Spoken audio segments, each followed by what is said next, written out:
But what I tell people all the time, this is how we communicate in today's world, okay? This is what we don't want. This is typically called life or death by PowerPoint, right? We think in PowerPoint now. This is a true story. I was driving through Colorado a couple years ago. I hit a patch of ice on I-70 coming out of the Eisenhower Tunnel, going like, 65, 70, maybe 90 miles an hour. And I started spinning at top speed, and my life flashed before my eyes, and I swear to you, it was in PowerPoint. And how bad has PowerPoint got? This is actually the number of PowerPoint presentations per day. Look at that. It's 43 million per day in 2007, 54 million in 2008, 69 million this year, 88 million per day next year. Now, I looked at this chart. Look, that is growing exponentially. I looked at this chart. Here's home foreclosures for a year. You see, that's growing about the same way. I realized that PowerPoint actually caused the mortgage meltdown.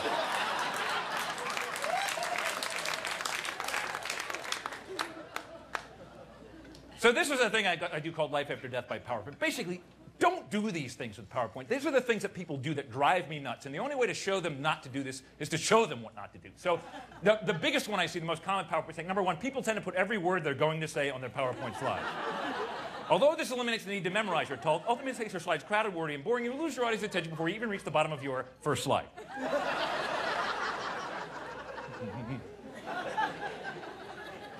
Second most common, font size is important. Size matters. Too small, and that's not good for anybody. On the other hand, too big, and you're looking a moron. You just look like an idiot. Don't have your fonts moving. Keep your text stationary.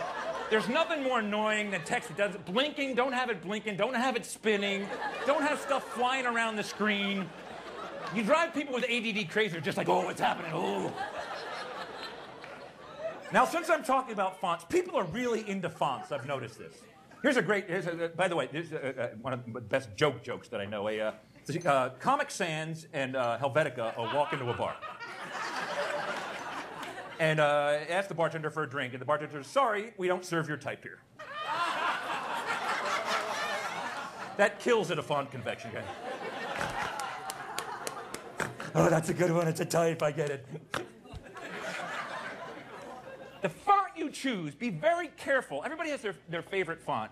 The font you choose sends a message about who you are as a person. There's a long list of fonts. We pick one. That reflects our personality. We're sending an unspoken message. So, for example, if you choose Carrier New, it means you're organized and structured, and like to pretend you're still using a typewriter. If you choose Comic Sans, it means you think you're funny. And if you choose Times New Roman, it means you're lazy, apathetic, and unimaginative, and you always use the default.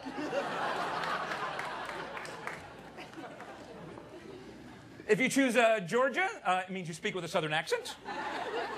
If you choose Ariel, it means you like the Little Mermaid. Oh, a lot of Ariel people. If you choose Old English, it means you enjoy malt liquor. Didn't know this. Did you know that? We got a few more. Helvetica, that means you're a mayonnaise lover. That's a stretch. I'll admit that is a stretch. Blackadder, that means you're an African-American accountant. That one requires some thought. Sorry. And if you like wingdings, it means you're a nerd and you have no life. Now, if you type in all small letters, some people do that, all small letters, that means you're quiet, shy, and unassertive. If you type in all capital letters, that means you yell a lot. There's somebody over there. If you type a small letter followed by capital letters, it means your caps lock is stock on. Don't you hate when that happens? You're usually going along for a while, you look up, oh, darn! And then finally, if you have a mix of capital letters and small letters, that means this is a ransom note and you are a kidnapper. Very hard to do, by the way. The fourth most common PowerPoint mistake, avoid excessive bullet pointing, only bullet key points, too many bullet points, and your key messages will not stand out. In fact, the term bullet point comes from people firing guns at annoying presenters. This slide, by the way, has crashed PowerPoint. Apparently, there's a max about how many bullet points you can have, and I pressed it. The other thing you can do is have animations. People love animations. They have stuff going, zooming in and out and left and right. You get seasick watching some of these. And Turns out if you're a visual learner, your effectiveness as a speaker will go up with the more animations. But if they're easily distracted, they are not even paying attention to what you're saying. They're just watching the cool stuff. And there's regions to this graph. There's the simple but effective region, the active but confusing, the effective but boring, the active but ineffective, the dull but static region, the busy but useless region over there, the ADD only region there up in the corner, the useful amusing, the stupid confusing, the dull triangle, the hyper triangle, the sleepy square, the dizzying pentagon, and then everything else is just grouped into what's called pointless motion.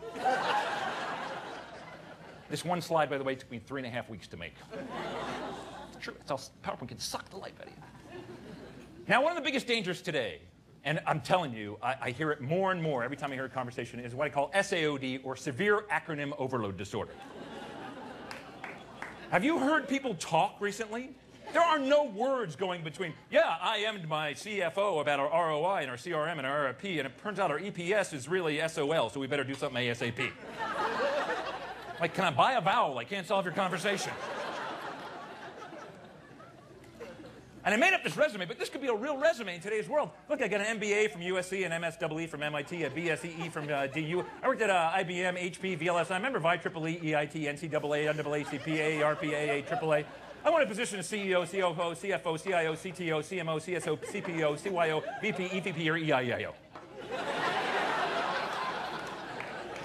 I want to be the EIEIO of a company someday. That's actually my dream. Hi, I'm the EIEIO. Nice to meet you. Call me old McDonald. That's all right.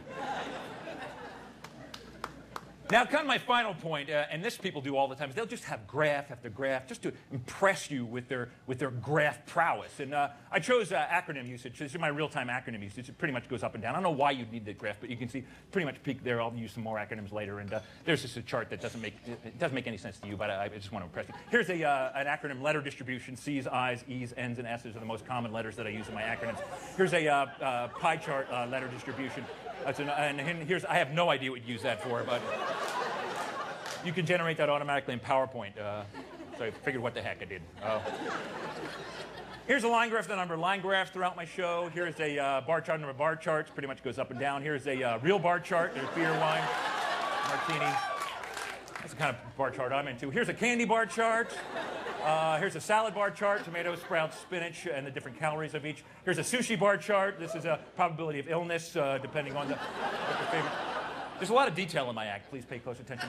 Here's a bar chart of the number of bars, visits versus age throughout my life. Most people don't take the time to do this, but you can see when I was 17, I had the fake ID, so it was confiscated when I was 19, and my bar usage dropped dramatically. I spent way too long making these charts. When I was 21, I went nearly every day of the year. You can see it was about 342. It's kind of gone down through the years. I plan to drink a lot when I'm 40, a lot when I'm 50, and then retire and drink constantly. That's my plan. Thank you. Here's a spreadsheet of spreadsheets. Getting back to the charts. Here's a spreadsheet of spreads. Butter, margarine, I can't believe it's not butter. Mayonnaise, French onion, cheese whiz, and Patriots +5 over Colts. Every possible spread you could imagine. Here's an org chart of org charts. There's my main org chart, my sales, marketing, engineering org chart. Here's your reorg chart. Every company should have those. And then this is interesting. This is my actual family org chart. Make one of these. It's important. Steve, our cat, runs our family. If you have a cat, you know that is true. Any animal that goes, hey, I just pooped in there, somebody clean that up. Clearly head of the family. My wife, Laura, reports to Steve. I report to my wife, and the remote control reports to me. That's it. That's my entire region of domain right there. Back to the charts again. Here's a pie chart of chart types, 3D charts, bar charts, pie charts. Here's a pie chart of pies for dessert, lemon, pumpkin, cherry, pecan, apple. Here's a pizza pie chart. Here's your pot pie chart.